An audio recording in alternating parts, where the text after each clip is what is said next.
여론조사는 대중의 의견을 파악하는 데 중요한 도구로 사용됩니다. 그러나 여론조사는 중립적이지 않을 수 있으며 질문의 구성과 조사 과정에 따라 특정 프레임이 설정되어 결과를 왜곡할 가능성이 있습니다. 이러한 프레임은 대중의 사고를 제한하고 때로는 잘못된 결정을 유도할 수 있습니다. 그렇다면 여론조사의 프레임을 깨고 진실을 읽는 방법은 무엇일까요? 먼저 질문의 의도를 파악하는 것이 중요합니다. 질문은 응답자의 사고방식을 유도하는 역할을 하기 때문에 편향적 표현이 사용되었는지 분석해야 합니다. 예를 들어, 정부의 세금 인상이 경제를 회복시킬 수 있다고 보십니까?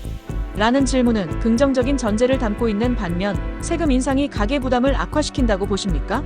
는 부정적인 답변을 유도할 수 있습니다. 따라서 질문의 중립성을 확인하고 감정적이거나 가치 판단이 내포되어 있지 않은지 살펴봐야 합니다. 둘째, 표본 구성과 조사 방식을 검토해야 합니다. 여론조사의 신뢰도는 표본이 얼마나 대표성을 가지느냐에 따라 달라집니다. 특정 지역이나 연령대에 치우친 표본은 결과를 왜곡할 가능성이 큽니다. 또한 전화 설문, 온라인 조사 등 방식에 따라 결과가 다르게 나올 수 있으므로 조사 방식의 투명성을 확인하는 것도 중요합니다. 셋째, 조사 결과를 단순히 받아들이기 전에 데이터 뒤의 맥락을 이해해야 합니다. 예를 들어, 특정 사건 직후 이루어진 여론조사는 그 사건의 영향을 크게 받을 수 있습니다. 경제위기 직후 정부 정책에 대한 지지도는 과장될 가능성이 있고 숫자로 제시된 찬성 55%, 반대 45%라는 결과도 표본의 특성을 고려하지 않으면 잘못 해석될 수 있습니다. 넷째, 대안적 질문을 던지는 연습을 해야 합니다. 이 질문이 다른 방식으로 표현되었다면 결과가 어떻게 달라졌을까? 혹은 응답자가 이 질문을 받기 전에 어떤 정보를 접했을까? 같은 질문은 프레임에서 벗어나 결과를 더 깊이 이해하도록 돕습니다. 마지막으로 비판적 사고로 무장해야 합니다. 여론조사는 본질적으로 완벽하지 않으며